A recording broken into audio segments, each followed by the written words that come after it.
Heritage Auctions' October US Coins Signature Auction was an event dominated by spectacular gold coins. Over 2,300 lots crossed the auction block and realized over $7 million in total. The proverbial king of this event, though, was a coin that was recently dubbed as the King of Territorial Gold Coins. It stands as an exemplary specimen of one of the rarest Californian gold coins known. The 1855 Kellogg Co gold $50 coin was most likely not made for circulation, despite what some researchers may claim, but rather it was more likely that the coin was struck in proof by John Kellogg and Augustus Humbert for, well, bragging rights, or stated somewhat more eloquently, as a presentation piece or an exhibition of what the firm was capable of in the private coining sector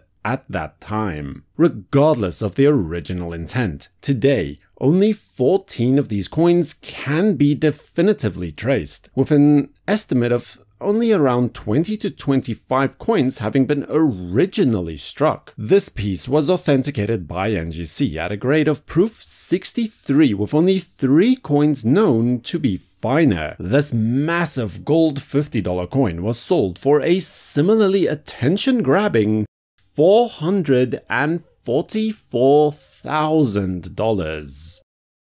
And then, while on the topic of Californian gold, few coins are so exemplary or iconic of this Gold Rush era than the octagonal Humbert $50 ingot, or slugs as they were more commonly referred to, named after their engraver Augustus Humbert, who acted as US assayer in the early 1850s during the establishment of the San Francisco Mint. This coin is a K4 variety with a lettered edge, which unfortunately is obscured by the NGC slab in which it resides. Nonetheless, the coin stands as the single finest known specimen of its type at a grade of MS63, with a star designation to boot. Some contact marks and surface abrasions notwithstanding, the actual details on the design are exceptional, a fact which I am sure was not lost on the coin's new owner as it sold for a closing price of $360,000.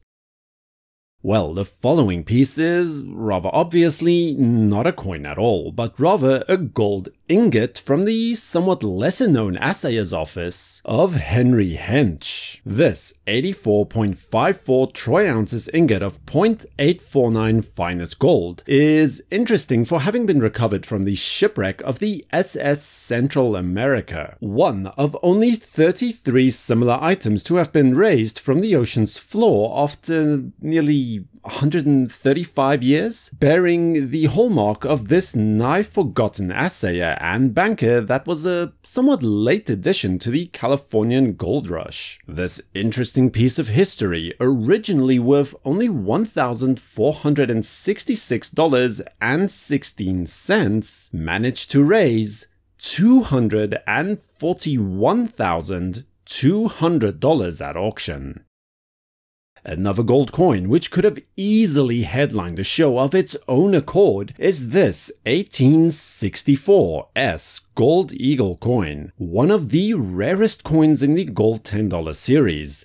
This coin is completely unknown in mint state grades, as if the paltry mintage of 2,500 coins wasn't quite enough. The entire production run went into circulation at a time when branch mint coins really simply were not on the radar of most collectors. The result is that today there are only around 2 dozen of these coins or so left in existence. Doug Winter estimates that there are somewhere between 25 and 30, although some researchers have put that number as low as 22 instead. Whichever the case, this coin at a grade of AU55 from NGC is tied with only one other example for the finest known 1864 Gold Eagle from the San Francisco Mint. The coin accordingly set a new record for the type at $219,004 And so long as we are discussing rare coins that could have headlined the show, then I would be entirely remiss not to mention this 1794 flowing hair silver dollar coin that was also featured, a landmark coin as the first true silver dollar coin from the US Mint. Of these 1,758 coins produced in that first run, only 136 are known to have survived today. This particular coin is featured on page 201 of Martin Logi's reference on the issue, where it is described as scratched and tooled. NGC in its turn labeled the coin as repaired and damaged, with a details grade of very fine. By the final strike of the auctioneer's gavel, this coin had sold for $57,600. On to a more familiar sight to most collectors would be the Morgan Dollar series. Although most collections are likely not to include an 1893 S coin due to its status as the key date in the series. The small mintage of only 100,000 coins stands as the lowest for the series, and higher grade coins are all but unknown today. This AU55 graded coin from PCGS managed to raise $38,400 on its turn. The 1873 Carson City quarter dollar is an interesting issue. The issue is primarily divided into two halves, as those with arrows and those without arrows besides the date. The arrows denoting a small change in the standard weight of the coin from 6.22 to 6.25 grams. This is the somewhat more abundant with arrows variety, which, according to mint records, was struck in June and July of 1873 to the tune of 12,462 coins. NGC awarded this coin with an AU55 grade, which saw it sell for $43,200. 1934 marks the first year that the peace dollars were again minted since the production of the denomination was halted in 1928. The San Francisco Mint only received their orders to resume minting of the series very late on in October of 1934, and as such really only had a few weeks to get going again. This would account for the mintage of only 1,011,000 coins. In terms of availability though, the 1934S peace dollar is without any doubt the most difficult coin in the series to locate in mint state grades, making this MS66 graded coin from NGC a notable conditional rarity indeed. $19,200 secured a new home for this pristine coin. The 1913 Type 2 Buffalo Nickel is not only a very notable variety, but also stands as one of the coins with the lowest recorded mintage in the entire series, surpassed only by the 1926S and 1931S coins in that respect. A slight reworking of the original design, where the denomination now appears in a recessed area below the buffalo instead of the original raised mound, in so doing prolonging the coin's working life. A beautiful MS67 coin from NGC that managed to raise $10,800 at auction.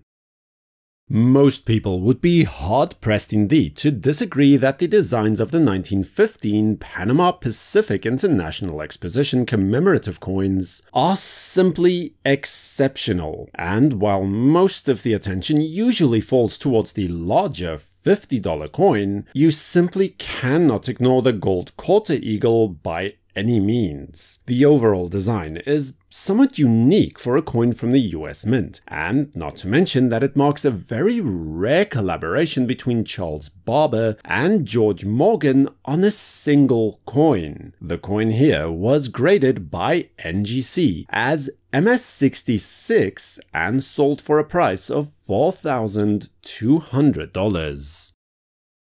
And then to round off this video, there is a 1922 no-D strong reverse Lincoln penny variety, one of the most interesting penny varieties where the D mint mark for the Denver Mint, the only mint to have produced pennies for 1922, was completely missing from the working die. This is an exceptional example of die pairing number 2, where a fresh reverse die was paired with a heavily abraded obverse die to create this singular coin type. A fairly high grade of AU55 from PCGS saw this coin close for $8,400 at auction. Let me know your thoughts on the coins featured in this video in the comments section below. Subscribe to WNN and activate notifications with the bell icon never to miss any future videos. For the world numismatic news, I am Numisman saying thank you ever so much for watching, and remember to keep collecting and have a great day.